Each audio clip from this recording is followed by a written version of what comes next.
Kalau dalam konteks stok kader, survei Litbang Kompas hari ini telah merilis bahwa partai politik yang paling baik melakukan kaderisasi itu adalah PDI Perjuangan dengan 63%. Partai-partai politik jauh berada di bawahnya, 11% dan seterusnya ke bawah gitu.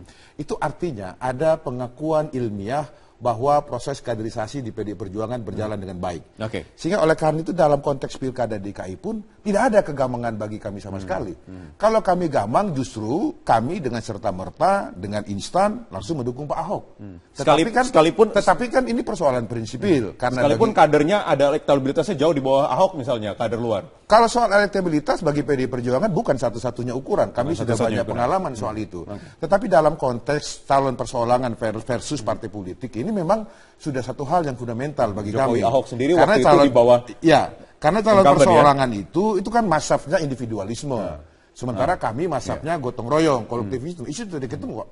Satu hal yang prinsip. Sehingga oleh karena itu kami hanya akan mendukung pasangan calon gubernur atau wakil gubernur atau pasangan kepala daerah dan wakil kepala daerah hanya yang melalui pintu partai politik. Hanya melalui partai politik, kaderisasinya sukses, jadi kader dari luar partai ditutup dong pintunya. Justru tidak begini.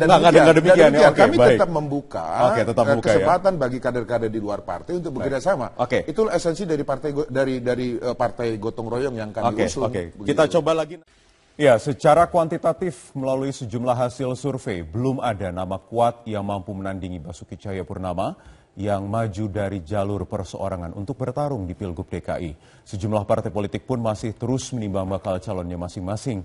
Lantas benarkah partai politik gamang mencari lawan tangguh bagi Ahok? Saya akan tanyakan langsung kepada sejumlah narasumber yang hadir di Dialog Paru 2 Prime Time News malam hari ini. Yang pertama ada Wasekjen PDI Perjuangan Ahmad Basara. Selamat malam, Mas. Malam, Bung. Apa kabar? Baik, alhamdulillah. Dan juga bergabung dari luar studio. Yang pertama dari Bandung ada anggota tim Pilkada Pusat DPP Hanura, Dadang Rusdiana. Selamat malam, Kang Dadang.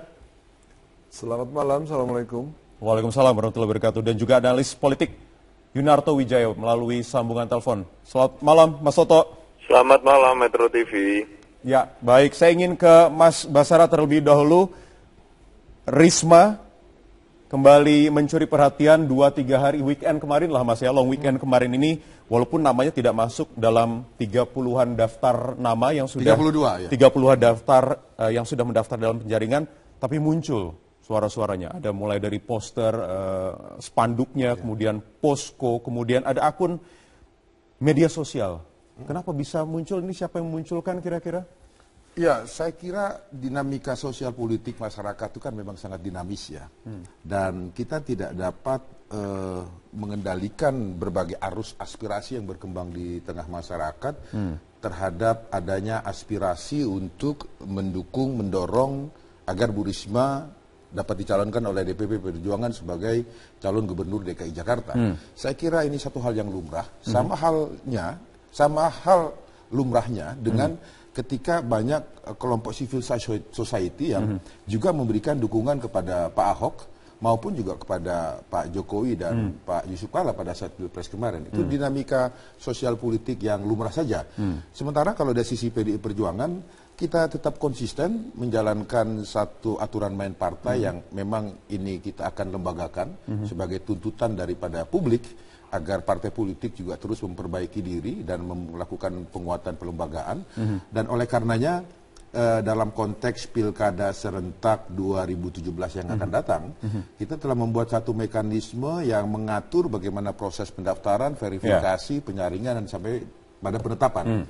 Khusus DKI Jakarta, DPD PDI Perjuangan DKI Jakarta baru minggu kemarin menyerahkan hasil laporan pendaftaran para calon gubernur dan calon wakil gubernur sudah tutup DKI Jakarta kepada DPP partai. Ada 32 berkas yang dilaporkan kepada DPP PDI Perjuangan, ada 18 calon gubernur, 14 calon wakil gubernur, yang kemudian hasil verifikasinya itu lolos. Nama Risma tidak ada di situ ya? Nama Risma tidak ada. Nama Risma tidak ada, tetapi ini adalah dinamika yang tidak bisa dibendung. Selain dinamika politik di luar partai, secara mekanisme selain pendaftaran di unsur DPD partai, masih juga ada pintu di DPP partai. Oh, masih ada pintu lagi. Saya mau coba terbuka. Masuk ke pintu situ nanti kira-kira bagaimana, apakah ini yang tidak bisa dikendalikan memang dari suara-suara dari kader sendiri PDI Perjuangan atau civil society atau bisakah mereka ini nanti masuk melewati pintu baru itu lagi nanti? Sesaat lagi kita akan kembali usai jeda Headline News pukul 19 waktu Indonesia Barat. Ya, kita lanjutkan perbincangan di Prime Time News. Saya ingin ke Bung Toto Yunarto Wijaya. Mungkin tadi Anda juga menyimak Headline News soal ada 2 nama, Basuki Cahayapurnama dan juga Tri Risma hari ini yang siang tadi dipanggil oleh Presiden ke Istana Negara, walaupun konteksnya adalah ratas. Tetapi kalau secara komunikasi politik ada yang bisa Anda maknai tidak dari kehadiran keduanya yang diisukan akan menjadi calon kuat dalam pilkada atau pilgub DKI mendatang? Ya, setahu saya kan tadi ada ratas yang terkait dengan kemudahan berusaha dan 2 daerah yang dipanggil adalah Surabaya dan DKI ya. Kebetulan 2 nama itu memang sedang mencuat lah dalam konteks persaingan untuk pilkada DKI. Tapi apapun itu yang ada di dalam, saya tidak tahu.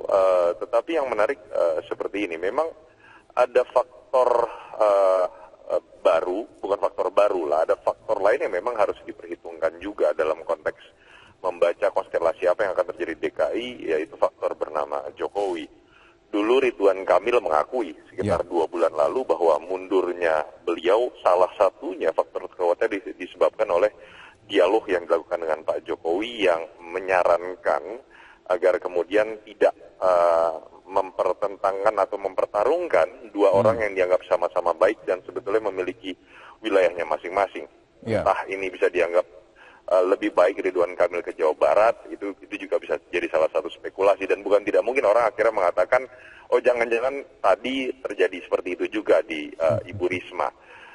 Ini jadi berbeda, ada kepentingan yang dari konteks partai tentu saja bicara mengenai pemenangan, bicara mengenai kaderisasi, sementara Presiden kan dalam hal ini andai kata pun ikut terlibat lebih kepada bagaimana manajemen pemerintahan dilihat dari Presiden dari skala helikopter view akan lebih baik apabila di situ ada pembagian tugas dari masing-masing kepala daerah di daerahnya masing-masing. Dan sah-sah saja seorang presiden berkehendak seperti itu ya? Kacamatanya berbeda. Tadi saya tidak andai kata pun Presiden melakukan pendekatan dialog, termasuk seperti sudah dilakukan oleh kepada Ridwan Kamil, itu bukan dalam konteks beliau sebagai kader partai, tapi dalam konteks sebagai Presiden menyikapi konstelasi politik di level daerah.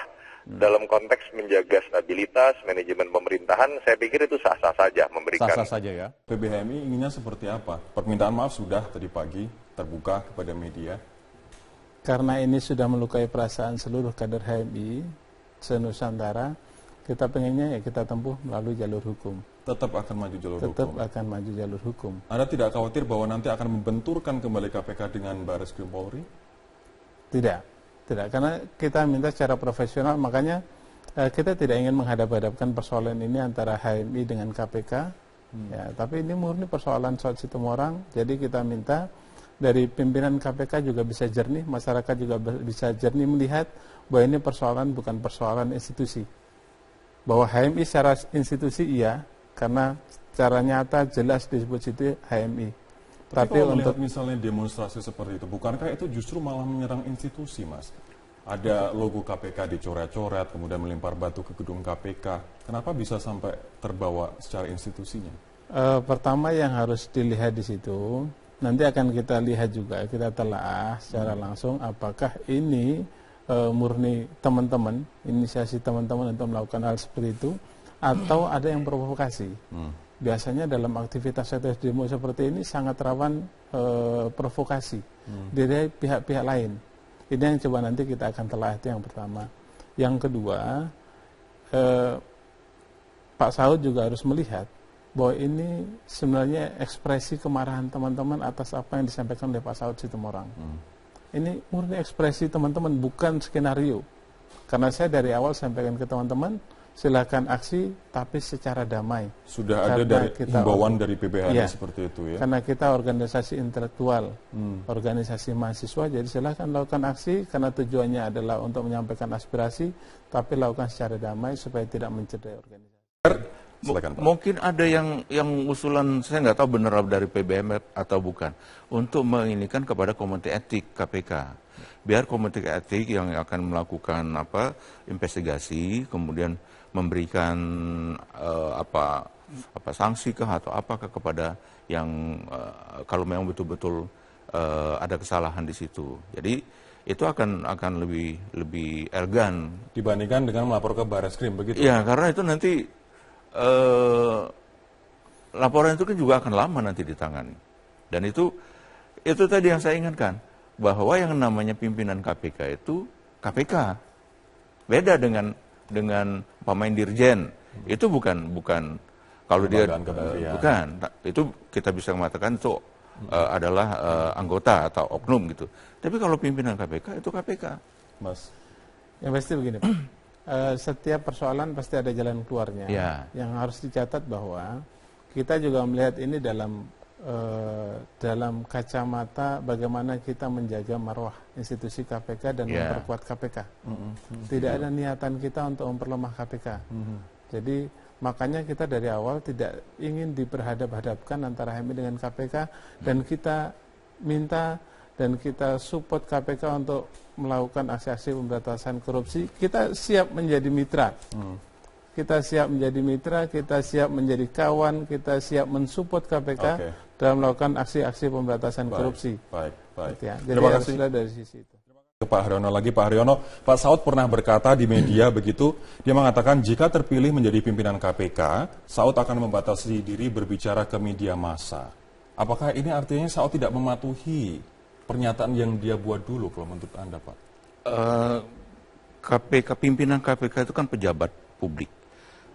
Personil pimpinan KPK itu sama dengan KPK. Karena di undang-undang disebutkan bahwa yang KPK itu adalah pimpinan. Yang lain itu bekerja untuk pimpinan. Jadi artinya karena dia adalah pejabat publik, tentunya dia tidak akan bebas dari berhubungan dengan media massa dan segala macam. Nah, itu godaan terbesar bagi KPK, bagi pimpinan KPK. Kalau uang KPK tidak akan tergoda. Godaan terbesar untuk tampil di media. Iya, itu dia. Itu. Nah, cuman perlu